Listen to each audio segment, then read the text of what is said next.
God has great plans for our life. This statement is one that is not always evident to us, but it carries great meaning and impact for our life. God has a great plan for your life. God's plan does not wait for the new year nor wait for the turn of the seasons. However, there are times and seasons He uses to educate you and prepare you for the very next step in your life. To that end, you can do a few things to continue your true and genuine service and worship to God in life. These things in the period will strengthen your faith and direct your path so that you continue to grow and can enjoy all the great and beautiful things God has promised you.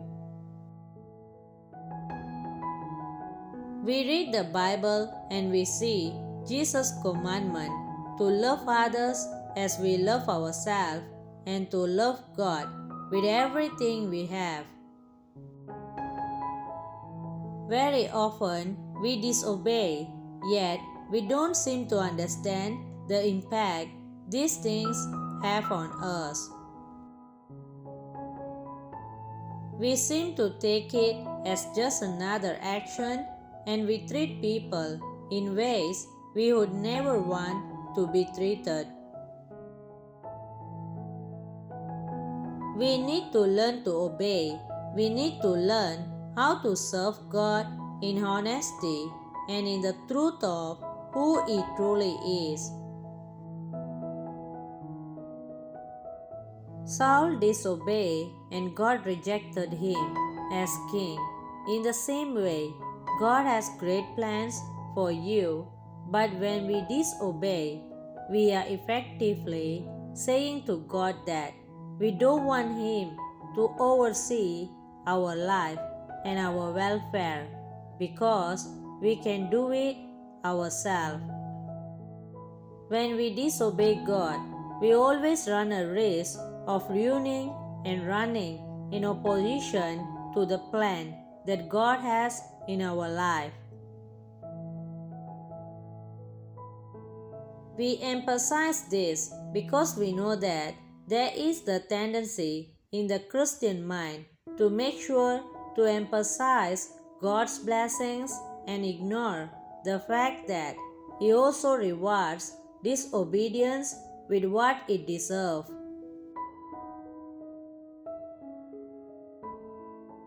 Christians have a lot of passages they love to fall back on when they try to claim the blessings of God. We love to claim these blessings as we should, but we often refuse to do what God has asked us to do concerning these things.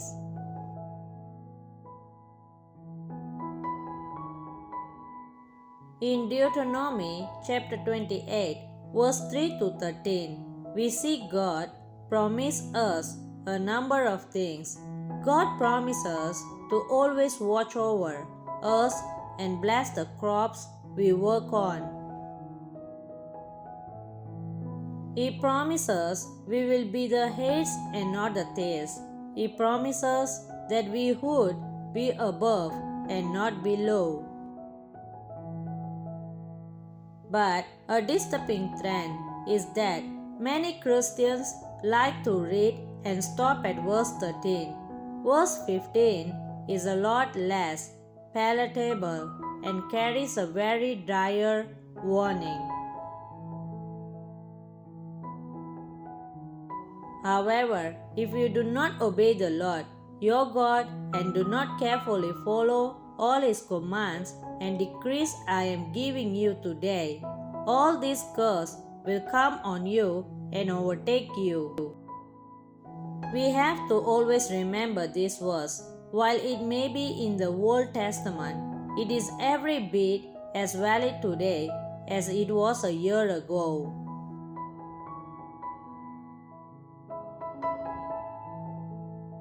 God has a plan, and His plan calls for us to obey Him.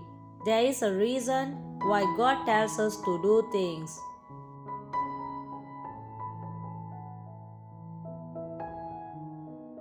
He always knows what's best. He always knows the future and the past and how they interact in our life.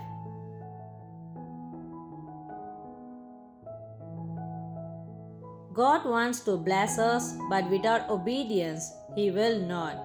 He is a benevolent God and blesses all people with His goodness, but despite that, He reserves certain forms of blessings and fellowship for those who obey. In this year, it is our hope and prayer that we do not derail God's work in our life and in the life of others with disobedience. It is our prayer that we all recognize the value of obeying God and following what God wants from us. If we obey God, God's plan for us this year will come to pass. We aren't promising that things will become amazingly better and that you are assured certain material gift. No, what we are reminding you of is that as you obey God this year, the plan He has for your life will come to pass through that obedience. It is our prayer that we keep obeying and honoring God in everything. God bless you.